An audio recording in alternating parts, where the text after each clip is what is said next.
Hello, everyone, and welcome to today's webinar, Meet Mr. Antony Leung, Leadership in a Novel Crisis. I'm Maggie, the Incubation and Ecosystem Lead at the Mills Fabrica, and I'm one of the hosts today. We are delighted to be joined by Mr. Antony Leung, the CEO of Nantong Group, for a special fireside chat today. He will be sharing with us valuable insights on the topic of leadership in difficult times. At the end of the session, we'll open up the floor for Q&A. And now, without further ado, I'll pass it over to Alex, the co-director of the Mills Fabrica. And Alex, please. Thank you, Maggie. I think every one of you would be aware that we're in the midst of an unprecedented global crisis over the past 2 months. And one of the things that we've heard a lot in these recent times is that crisis builds character, or crisis reveals character. And nothing is more important in this time than the importance of leadership as we go through different aspects, be in health or in terms of economy. So today we're delighted to have Mr. Antony Leung, CEO of Nantong, to have a fireside chat with us and really to share his experience in terms of looking both at the past and current present. Part of it is from his experience leading a government during SARS in 2003, as well as leading Blackstone during the global financial crisis in 2007-2008. So without further ado, I'd love to pass the time to Antony first for quick sharing, and then we're going to have a Q&A and fireside chat discussion afterwards. So Antony. Well, thank you, Alex, and thank you, Maggie. You mentioned that I have survived or steered through the 2003 SARS and then subsequently the 2008 global financial crisis. But actually, if I look back at my career, this is probably the 10th or 11th so-called crisis that I have personally involved in. So I can kind of somehow tell you that this time it is quite different from the 2003 and 2008 crisis, particularly for Hong Kong. What we are experiencing is a combination of natural calamities, namely the pandemic of COVID-19, as well as human misfortune. In Cantonese, is Thiên Joy Gia Nhân Wo. So this time, I think we have to deal with it very differently. And quite honestly, I'm particularly worried for Hong Kong. It's not just the pandemic, and it's not just the social movements that we are seeing. Hopefully, it will not recur, but I think it's only a kind of misplaced hope. But if we kind of somehow look back the overall setting that we are in on a global basis, what we are experiencing is a wealth distribution, particularly in the West, that is as severe as, if data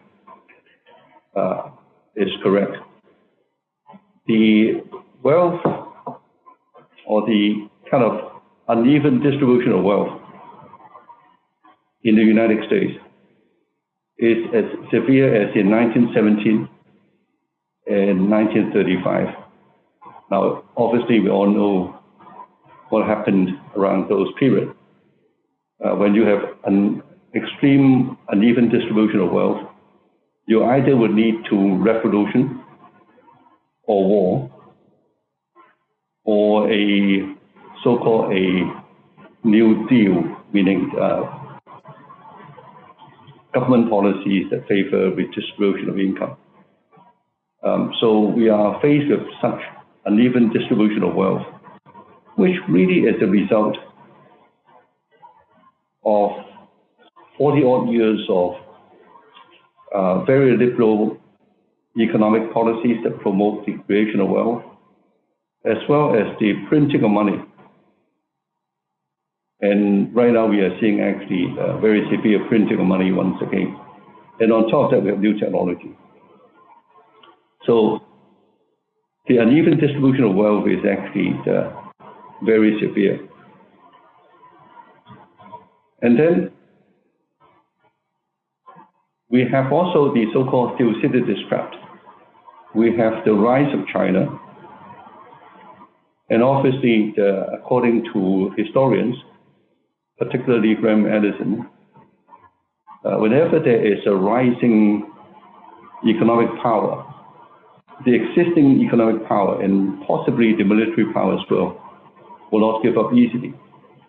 And he has written a book that says, for the last 500 years, there were 16 times when such power challenges occurred. And in the 16 times, 12 times end up in war. So I'm trying to paint a background that right now we have a macro situation that is extremely dangerous. And then on top of it, we have this pandemic. Now, we all know that pandemics would fade away at some point of time, but this time is probably a bit different from SARS. SARS, as we have seen, when the temperature gets higher, the virus would somehow disappear. But this time we are not sure whether the COVID-19 will behave exactly the same. And as we are all seeing also, this time the incubation period or the infectious period of the COVID-19 is much longer than SARS. And obviously this time is truly a worldwide thing. So this is a pandemic, unlike SARS, which was only an epidemic. And we are obviously seeing all the countries around the world, the economy tanks. Yesterday, we have seen the Hong Kong economy decline by almost 9% in the first quarter. China had its first negative quarter for the last 40 years or so. So this time is quite different. And we have to prepare for it. So it is unlike the SARS or the 2008 global financial crisis. And what we have to prepare is obviously, first of all, how to survive. Survival is key, both to the individual as well as to the business. And also, we have to think about what will happen after the pandemic is over and prepare for the possible changes. Now, as I said, unfortunately, we are seeing a combination of the Thucydides trap, specifically the rivalry between the US and China, and also a very uneven distribution of wealth, which is leading to all kinds of social unrest and political shifts around the world. And so what we may be seeing, even after the pandemic, is that the US-China rivalry will continue. There'll be further conflicts on the trade front, on the investment front, on the financial front, and on the technology front. And unfortunately, Hong Kong is somehow caught right in the middle. And that may also explain some of the social disturbances that we are seeing in Hong Kong. And also, as we are already seeing, even before the pandemic is over, while we are still exercising social distancing, there has been demonstrations and also clashes between the demonstrators and the police in the recent weeks. And I'm afraid that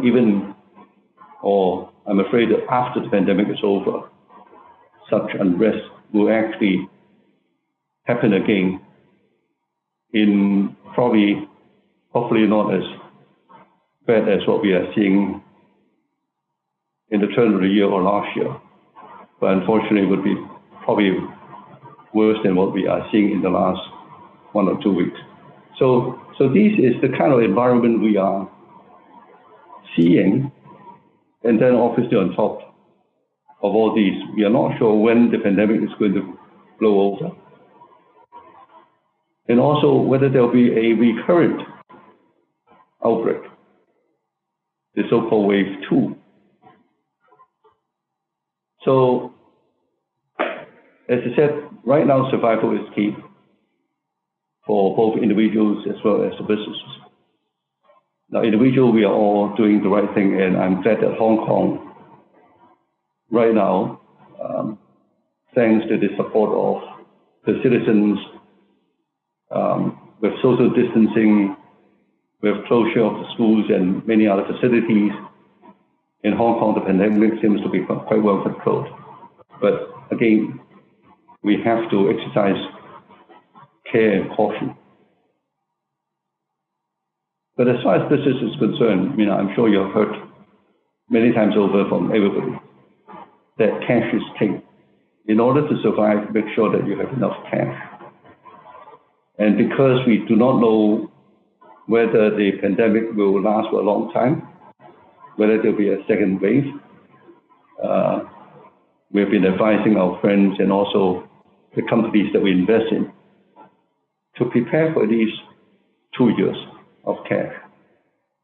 Now, hopefully we don't need it, but on the other hand, it's better to be careful than sorry. But on top of that, we hope that all the businesses will review what they're doing, not just to preserve cash, but also see how we can increase revenue and look for new opportunities. As in the Chinese saying of crisis, crisis comprises both danger and opportunity. Opportunities may arise in the online side. So, I think some of our businesses, we're looking at both the online, offline opportunities. There will be a shift in the business model of many companies as well as in many sectors. So we have to look at it. So I will encourage all the business to look at both the opportunities as well as the dangers. Now back to the survival side. We all know that cash is king. Increasing revenue obviously is important, but sometimes one may need to also cut costs. Cutting costs is difficult, particularly for many small and medium-sized enterprises. Labor cost is probably the largest cost component.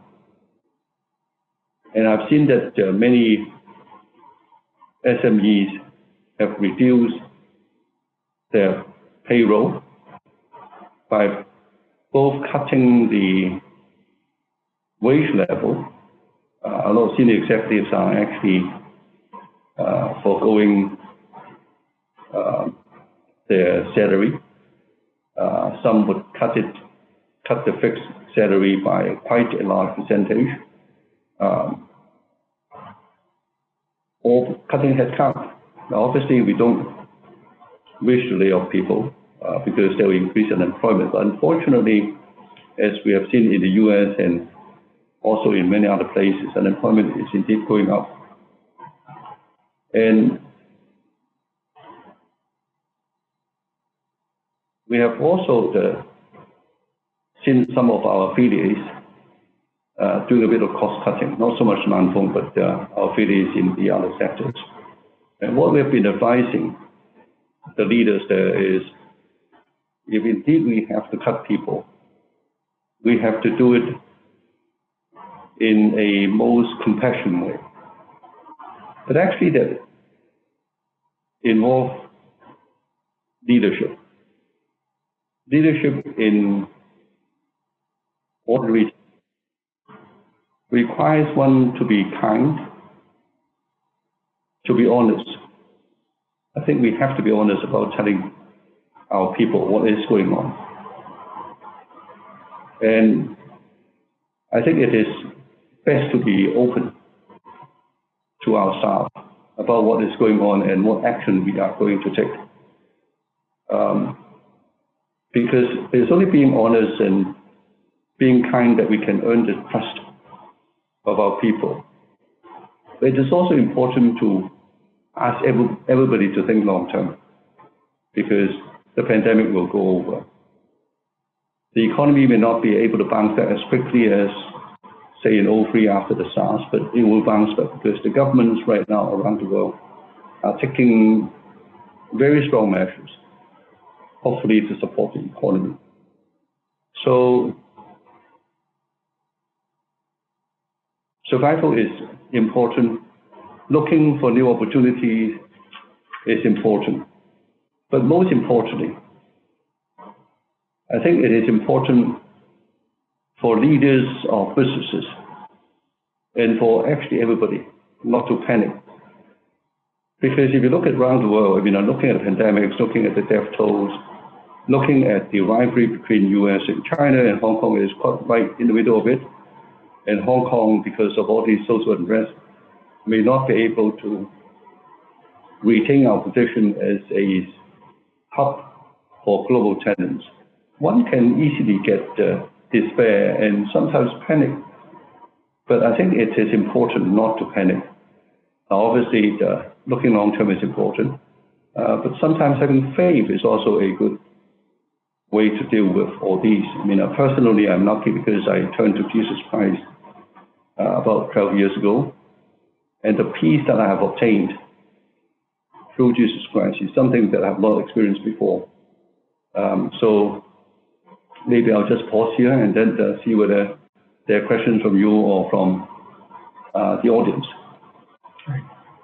Yeah, thank you very much for sharing. I think one of the things that a lot of people would be interested in is that with the crisis, post-crisis, even with recovery, we are entering into a new normal. The world then will look very different.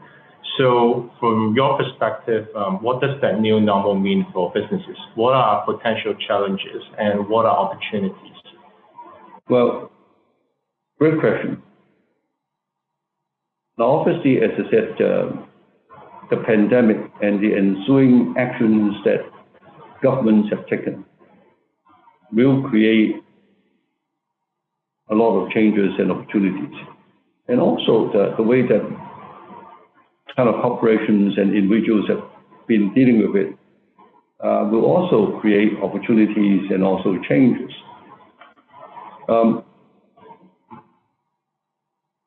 It obviously depends on which sector you're in. Such as in Nanfeng, we are a property company, but we also have financial investments as well as investments in life sciences. And we have an affiliate that does healthcare in China. I'll just pick some of these sectors and kind of talk about what are the opportunities and the changes that we are seeing. Now, in the real estate side, one of the things that we are thinking and we are asking our colleagues to think about is how will we change the need for properties? The properties that people may need or not need in the so-called new normal. Now, I'm not sure about you, but we order food to be delivered by various food delivery companies almost every day. And that obviously has happened before the pandemic, but right now it is actually very popular. So one of the questions is, even in the shopping malls, where in the past with online shopping, it already has reduced the usage of the large retailers or even small retailers. But now, and in the past, we rely on F&B. Now the question is, do we actually need so much F&B space? What will the shopping malls be like? What would the retail space be like? Offices. As you know, Nanfeng, we are now working from home mode, at least until the beginning of next week. But that's been in existence for almost 4 months. And it seems okay. So one of the questions is obviously, do we need so much office space? How should the office space be kind of arranged? So all of these questions I've asked the real estate colleagues to think about, so that we can, when we are doing property development, it will inform what we should invest in, what kind of things we should build, and how we should be managing them going forward. In the life sciences, there will be a new problem. As you know, the United States is still leading the world in the development of new drugs. China is obviously catching up very fast. But on the other hand, if there will be, I hope not, but it looks like there will be, increased rivalry between China and US, what will it mean to us that invest on a worldwide basis? Will there be kind of policies that will somehow affect us? How should we position ourselves in terms of the locations of the teams and also the ownership structure of the various investments? And this is a very real issue. Healthcare. Obviously, we can safely assume, and it has been validated in history, that whenever there are major disease outbreaks, there will be increased investments in healthcare. So there will be increased demand, but on the other hand, the government will be also pouring money into healthcare infrastructure. So there will be increase in supply. So how should we position ourselves as a private sector provider of healthcare in exactly which services? So right now we'll focus on the very high end, as well as in the rehab area, because these are the areas that government may actually not be putting a lot of money into. So I think each and every sector will have to examine the changes very carefully. Online, offline, I talk about. Healthcare, we are providing the offline, but online obviously is important. But healthcare is not just health technology. It's obviously human care as well. So that is a sector that is ideal for online and offline collaboration. I'm talking a lot about the external opportunities and changes, but actually, we should also look at internally how we should be organizing ourselves under the so-called new normal. Because, as I said, the COVID-19 may last for a long time. There may be second waves or third waves. And so we have to think about further making sure that the various units can be broken down into small units so that they can actually operate effectively without a very long line of central and kind of regional command, and without having everybody to work together and seeking a lot of approvals kind of back and forth. So how we should organize ourselves so that even in case the pandemic would persist, we can still function normally, as well as catch the opportunities in the various locales. So it would trigger a lot of thinking. I'm actually asking the team to think about the organization in the various businesses, the approval processes, and also how we can make sure even when people don't have to see each other,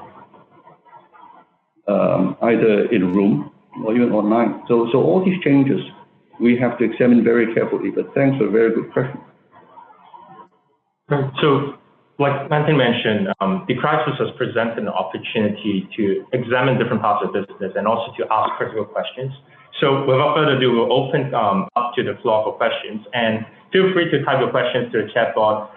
So we have one question from Roland, and he's asking, you mentioned about that the US is actually printing a lot of money now, part of it to buy PPEs globally. What would that effect have on HKD and the Hong Kong economy? Well, the world has been printing money at will since the demise of the gold standard, which was 1971. And since then, the world's financial assets has been growing at a rate much faster than real GDP. I mean, somebody counted a few years ago that the amount of financial crisis is almost close to 4 times of the real economy. So this time we are seeing a unprecedented speed in printing of money, and there are economists talking about MMT, so-called modern monetary theory, which, if not careful, it can be called helicopter money, meaning the fiscal deficits will be financed directly by the central bank. Now, ordinarily, it will result in massive inflation. But on the other hand, because the amount of money that we are printing is so much that the debt burden is also increasing, or the expected debt burden will be increasing for the government, for corporations, as well as individuals. So it actually would dampen the demand side as well, meaning people may not want to spend as much money for the kind of psychological fear that eventually they have to repay the debt. So somebody calculated that the so-called multiplier effect of the debt right now is just about 25 cents to a dollar. It used to be a few decades ago way above $1. So there was actually a positive multiplier effect, but now the positive multiplier effect is actually much lower. So we have to balance this too. We have to prepare for a possible era where the growth is low, but the devaluation of money will go on.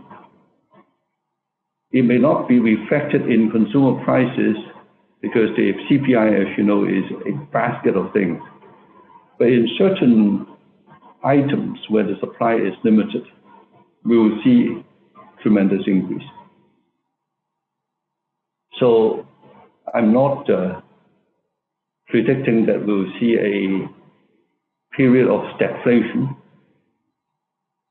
But what we'll be seeing is that the world may actually experience low growth. But then in certain items, the price actually will increase a lot, which obviously one question would be, how would you invest the cash that has been printed? Because there's so much money lying around, and a lot of them find its way to people that actually have money. And by the way, I mean, in the printing of money, what will happen is the people that have money will actually end up having more money because you have more money to invest. Whereas if you're a wage earner or a pension collector, you see that your purchasing power is being reduced. And that, as I said in the very beginning, is actually one of the reasons why the wealth gap is so large. And we are seeing a further printing of money, which will increase the wealth gap even further. But the excess money that has been printed and will find its way into investors, eventually the investor will have to decide what to invest in. And there are probably only 2 things that you can invest in, or 2.5. One is in the properties that are well located in what we call talent hubs. Now, let me explain talent hubs a little bit. In the knowledge economy, and right now we are in the creative economy, talent is the only important ingredient or the input in creating wealth as well as kind of keeping the wealth. So you can find cities that can attract talents, particularly global talents. Chances are the wealth will be there. And so for the real estate in the good locations of these global talent hubs, over time, the real estate will increase in value. So that's one type of asset. Second type of asset would be in companies that are well managed and can generate a lot of value. So equities in those companies. And the half, so-called 2.5, the half is actually possibly gold, because people may lose trust on the paper currency, and people may buy gold, but then the amount of gold that people can buy is actually quite limited. So for the investment under this kind of new normal, it's probably these 2.5 kinds of assets. But then, obviously, as I said, what we will be seeing is a further deterioration in the wealth gap, and therefore further social unrest. So on the point of social unrest, we have two questions about Hong Kong. Mm-hmm. One is from Warden, and then out from Angela, and both talks about the amount of politicization that Hong Kong is facing. So one question is really about businesses in Hong Kong. When even post-crisis, it's very likely that unrest or social movements would return. Mm-hmm. What should business do to navigate in such environment? And then the second question from Angela has to do with Hong Kong on a more macro perspective. What should Hong Kong, be it government, businesses, or individuals, be doing to help alleviate the unrest and move Hong Kong forward in the future?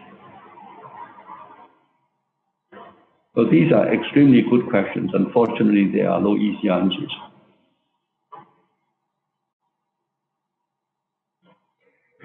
Hong Kong, like many other places, we are also seeing extreme kind of wealth gap. And especially when we are seeing that the real estate prices is so high. About 3 years ago, I actually have called the Hong Kong property or the real estate prices in Hong Kong being unjust. Now remember, we are a real estate developer, and I use the term unjust. By some measures, it takes 21 years of an average family income to buy an average size apartment in Hong Kong. An average size apartment in Hong Kong is less than 500 square feet. And I think it's basically unjust. And I've been hoping that the government can be more effective in providing housing for our people. Because it's only when you have kind of a decent home that you can actually have a decent living and be able to work properly. The Chinese 安居樂業, meaning you actually live safely and then you enjoy your work. In Hong Kong, I can't say that we have a decent living. So I'm very worried about Hong Kong. Obviously, not all the people that are kind of so-called demonstrating on the street are kind of seeking economic improvements. Many of them are kind of asking for other things. And obviously, one can also say that there may be foreign forces behind some of these demonstrations. I believe it is a basket of reasons. I think at a minimum, we should support the government for building more public housing. I mean, Hong Kong right now, we have 47% of our population living in public housing. Why not increase it to 60, 65%? I mean, we are not short of land.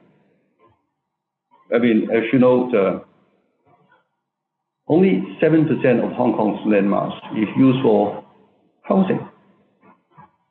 In aggregate, only about a third of Hong Kong's land is being used for development.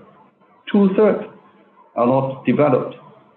I mean, obviously, we all enjoy the country parks, but not all the country parks, not all green areas are needed. I mean, just check the number again. 7% of Hong Kong's land is used for residential. If we increase it by, say, another 3%, we can house a lot of housing. We can provide our housing. And I'm saying that not only selling it to us developers, but do it for public housing. Now, obviously, a lot of the public media will say, well, I mean, you developers, you have a lot of land. Why don't you use it? I beg your pardon. There are only 4 or 5 developers in Hong Kong that have land. Nantong has no land. Every time we have to go to the public auction, or we have to collect it from kind of the existing owners and kind of somehow redevelop it. So if we can somehow provide more public housing, hopefully it would be a stabilizer. We obviously would like people to sit back and think about whether the social unrest in Hong Kong is good or not. I mean, I look at some of the slogans, Lam Chao, mutual destruction. It really saddens me because, I mean, yes, I mean, you may be seeking your ideal, but the concept of mutual destruction is indeed very bad, because if it's mutual destruction, not only will we not solve the problem, we actually will create more problems. So I hope that people will kind of have somehow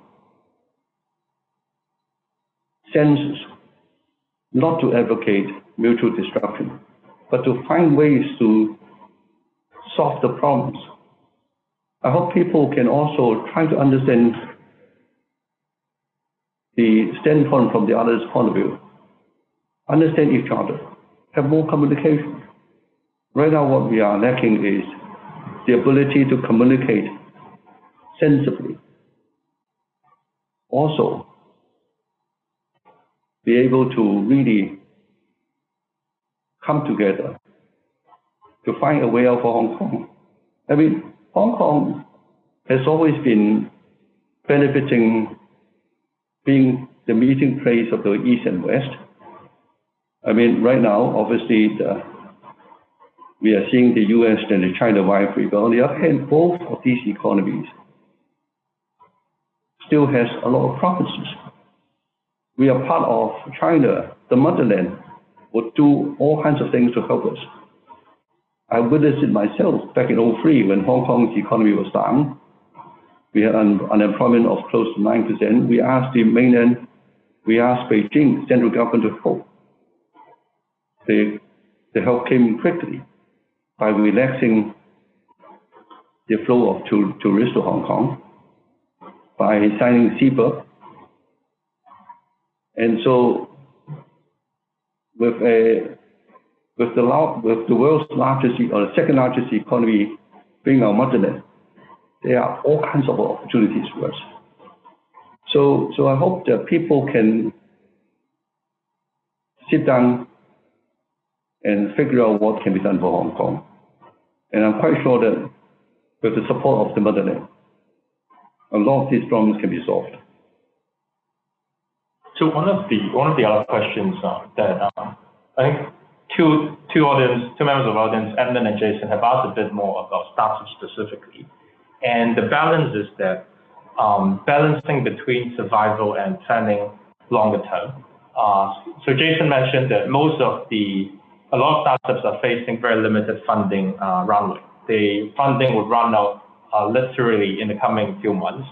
And Emily also mentioned that even if thinking about opportunities, there are risks involved, that if they have to make a pivot to, for example, generate new revenue opportunities. So what would be your advice in terms of balancing between survival and looking for longer term opportunities for startups? Well, remember, if there's no today, there's no tomorrow. So survival is number one. If you die, even though the day after is great, it's none of your business. So for startups, trying to find enough cash, obviously the first thing is conserve cash. You have to conserve cash by reducing a lot of activities, cutting pay, and maybe cutting staff, as I said. Increase revenue, find new ways of kind of somehow getting the revenue. And many a times you probably have to look for new investors. Valuation obviously is a very important concern. In times of survival, probably you have to give in a lot on the valuation. Think about mergers and acquisitions or being acquired. If you can find targets that can help both startups to survive, that may be a way to go. So as I said, if there's no today, there's no tomorrow. Tomorrow may be great, but you better make sure that it is also that you are in the game. So we have another question from Vincent, and it talks a bit about, again, the wealth gap challenges as well as social unrest that comes from that. So his question is that, do you see capitalism as the model changing locally and globally? Well, it's obviously a big question, and a lot of political leaders around the world are questioning the current form of so-called capitalism may need to change. Capitalism obviously is a good system in creating wealth. It also has allowed technology to somehow be innovated. But on the other hand, the current form of capitalism, as we're seeing in many economies, has resulted in such uneven distribution of wealth that it has to be changed. Particularly if the accumulation of wealth may lead to intergenerational problems, then it's not a fair system. We have to provide opportunities for young people so that they will not be burdened by the wealth difference that has created in the generation before them. But right now, with the tax systems in many parts of the world, is not happening. So I think it explains why Bernie Sanders is so-called more socialist policies are very much supported by many voters in the U.S. And I think this is something that we need to change. But it's too early to talk about the end of capitalism. The current form of taxation, the current policies in many of the Western countries need to be reviewed and changed. And I think coming back again to Hong Kong's recovery, we have a question from Anina. And So she talks a bit about, to get support of mainland, there might be some trade-offs. So, for example, maybe one example, right? When you look at Hong Kong's recovery after SARS, it was heavily reliant on mainland's economy.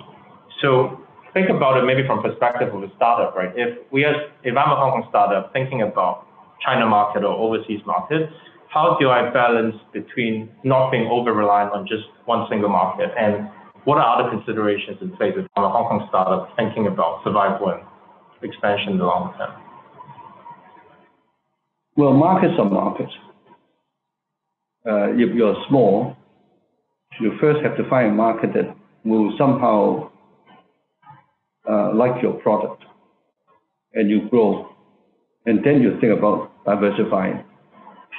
You first think about survival, and you think about expansion.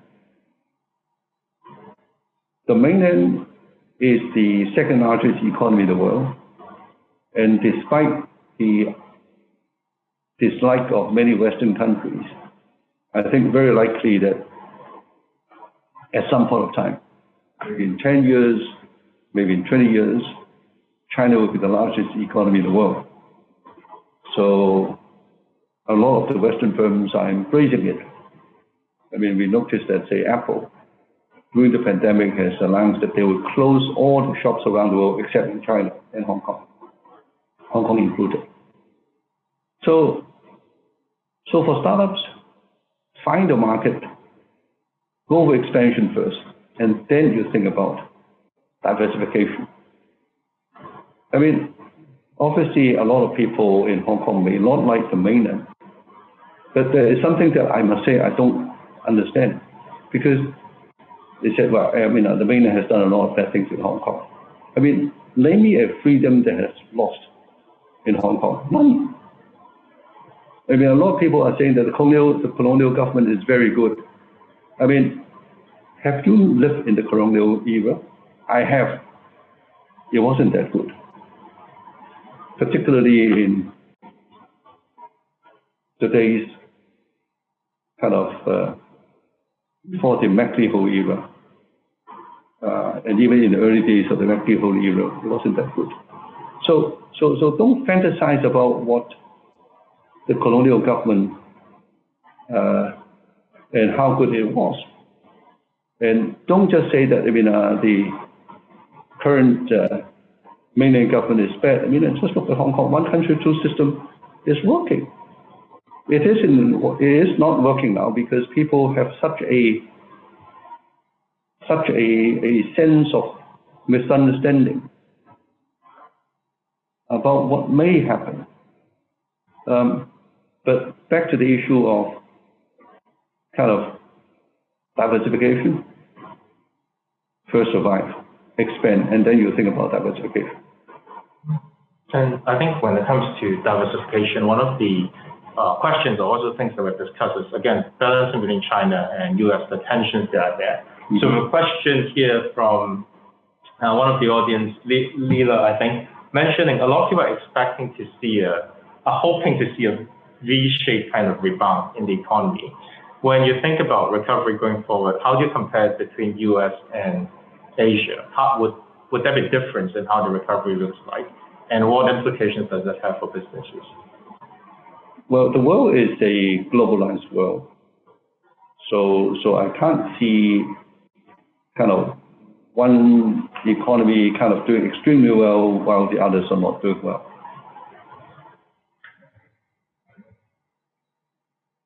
Obviously, people may talk about deglobalization. I don't think it's a deglobalization. It's just globalization 2.0, meaning the US wanting to get out of a lot of the multilateral agreements and organizations that they have created and helped created. But the supply chain and the markets are now very interconnected. So even if US wants to kind of pull away and create a different set of international rules, there'll be all kinds of linkages. So back to the issue of whether it will be a V-shape and also whether there'll be a kind of this kind of an unlinked recovery. Well, as I said, it is a globalized world. So, and particularly with the U.S. trying to pull away, any action to reduce the linkages among markets will reduce aggregate demand. It's basically simple economics. So the world growth would further be affected by such efforts to kind of pull away from a globalized world. Also, as I said, the pandemic may linger on. There may be a second wave. So there is absolutely no talk of a V-shaped recovery. It will be a U-shape. But how long is the bottom of the U? Depends on when the pandemic will go away. Depends on whether countries around the world can actually work together and promote growth together, rather than trying to attempt to grow ourselves and try to hurt the others. But unfortunately, that is not what we are seeing. And so this time, I'll be a lot more pessimistic than the crisis that we've seen before. And I think one of the other questions relates again, right, to in terms of recession. Someone mentioned one is like how likely, especially in Hong Kong, right? How likely are we to see a crash in the property market? But the second question, her follow-up to that is that even if there's a crash, given unjust pricing, is a crash in Hong Kong's property market a blessing in disguise? Well, first of all, I do not see a crash. Not that I want the price to stay so high, but because of two factors. One is the printing of money, which I talked about before. There is still a lot of money waiting to be invested. And second is the supply and demand. I mean, despite the best of wishes, despite the fact that Hong Kong does have land and Hong Kong does have the money, I mean, even with the amount of money that the government is kind of somehow using to so-called help the economy bounce back, we still have some reserve, and we can have also quite a bit of borrowing power as well. Despite all this, the government has been very ineffective in providing land and in providing public housing. So right now, you can still say that there is still insufficient supply of housing in Hong Kong. So when you have both a supply-demand imbalance and then the devaluation of currency because of the printing of money, I don't see a crash. I've been hoping that the government can be more effective in providing housing so that the price of residential apartments can actually come down. I don't think it will crash. I hope it will come down by a bit. But on the other hand, I just don't see it because the government is so ineffective.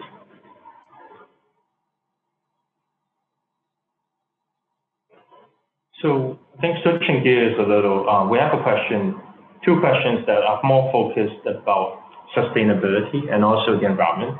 And I think the worry is that with everyone focused on virus, we're very focused on economic recovery, would sustainability actually be pushed aside, or do you see it as an opportunity or as a reset for businesses as well to think about sustainability in such times? Well, it clearly will be an opportunity. I mean, it's not just sustainability. I think the whole ESG issue, environment, social, and governmental issue, will come to the forefront. A lot of people are asking, we are creating all this world, but for who? And so I think the people around the world will be pushing the government to do more on this side. Hence, it is very sad to see the #1 economy in the world, US, when its leaders are saying that what climate change? There's no climate change. They're just ignoring, or simply put, kind of refusing to look at the facts, refusing to listen to the scientists. It is very sad, but it is something that I think the society would be demanding.